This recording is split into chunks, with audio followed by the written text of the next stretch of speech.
കണ്ണീർത്തടമായി പാലക്കാട്ടെ പന്നിയൂർ തുറ. ആഫ്രിക്കൻ പായലും ചെളിയും കുമിഞ്ഞുകൂടി നശിക്കുകയാണ് ഈ ജലാശയം. ചളി നീക്കം ചെയ്ത് തുറ സംരക്ഷിക്കണമെന്നാണ് നാട്ടുകാരുടെ ആവശ്യം. വേനലിലും തുറയിൽ നിറയെ വെള്ളമുണ്ടെങ്കിലും പുല്ലും പായലും വളർന്ന് വെള്ളം കാണാൻ കഴിയാത്ത സ്ഥിതിയാണ്. പണ്ടുകാലങ്ങളിൽ ഇവിടുത്തുകാർ കുടിക്കാനും കുളിക്കാനും കൃഷിക്കുമായി ഇതിലെ വെള്ളമാണ് ഉപയോഗിച്ചിരുന്നത്. പന്നിയൂർ വരാഹമൂർത്തി ക്ഷേത്രത്തിന് സമീപമാണ് തുറ സ്ഥിതി ചെയ്യുന്നത്.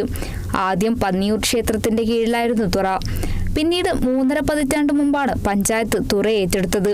പാടശേഖരവും തുറയും ഒന്നായി കിടന്നിരുന്ന അവസ്ഥയിൽ നിന്ന് 1995 മുതലാണ് ത്രിതല പഞ്ചായത്തുകളുടെ സഹകരണത്തോടെ തുറയുടെ നവീകരണം ആരംഭിച്ചത്. അന്ന് പല ഘട്ടങ്ങളിലായി തുറക്ക് അതിർവരമ്പുകൾ കെട്ടുകയും കുളിക്കാൻ സൗകര്യത്തിനായി പടവുകളും മതിലും നിർമ്മിക്കുകയും ചെയ്തിരുന്നു. എന്നാൽ പിന്നീട് മാറി മാറി വന്ന ഗ്രാമപഞ്ചായത്തുകൾ വേണ്ടത്ര താല്പര്യം കാണിക്കാത്തതാണ് തുറയുടെ ഇപ്പോഴത്തെ ശോചനീയാവസ്ഥയ്ക്ക് കാരണമെന്നാണ് നാട്ടുകാർ പറയുന്നത്. ഭയങ്കര നാശമായിട്ട് കിടക്കുന്ന അവസ്ഥയിലാണ് കാണപ്പെടുന്നത്. ഒരു ചളിയും പായലും എല്ലാം അടിഞ്ഞു കൂടിയിട്ടുണ്ട്. അപ്പോൾ ഇവിടെ കൃഷിയുടെ ആവശ്യത്തിനും അല്ലെങ്കിൽ നാട്ടുകാർക്കാണ് കുളിക്കാനും ഒക്കെ ഒരു ഉപകാരം അവിടെ ഒരു തുറയുന്നത്.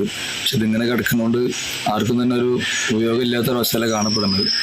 അധികൃതരിൽ നിന്നും വേണ്ട ഒരു നടപടിയൊന്നും ഇതുവരെ ഉണ്ടായിട്ടില്ല.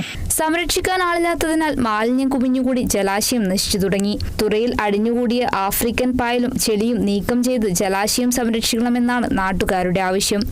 Kerala vision news, Palakkad.